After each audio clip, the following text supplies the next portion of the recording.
Du vil gerne tjene penge til, hvad ved jeg, køkken og skål. I dette tilfælde, der er socialviden for børnene. Men det er ikke pointen. Du vil gerne tjene penge. Så vi vil gerne fortælle dig, hvordan du investerer ind i kryptovaluta og aktier.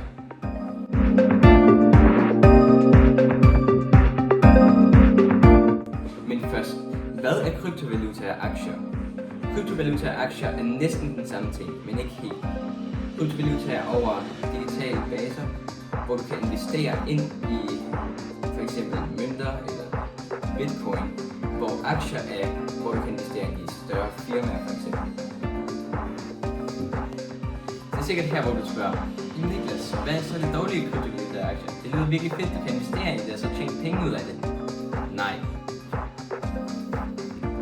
Se, selv hvis du får en gevinst, er det ikke fordi du tjener hele gevinsten. Der er stadig skat og andre handelsgebyrer, som tager en procentdel af din gevinst. Okay, så her har vi et eksempel på vores kryptovaluta-investering af Paul. Så Paul har investeret 10.000 kroner og solgt det for 15.000 kroner. Så han har fået en gevinst på 5.000 kroner. Det har vi glemt at skrive. Her kan I se, hvor meget skat udgør. Det gør an på, hvor meget du tjener. I dette tilfælde er det 37% gevinsten. Og selv hvis du taber, så tager de stadig 1% fra handelsgebyr.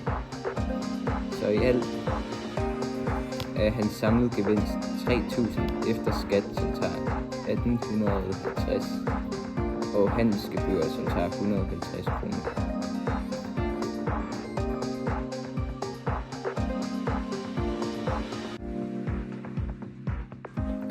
Så nu hvor vi er der vejen, vil jeg fortælle dig, hvordan du rent faktisk investerer ind i kryptovaluta og aktier.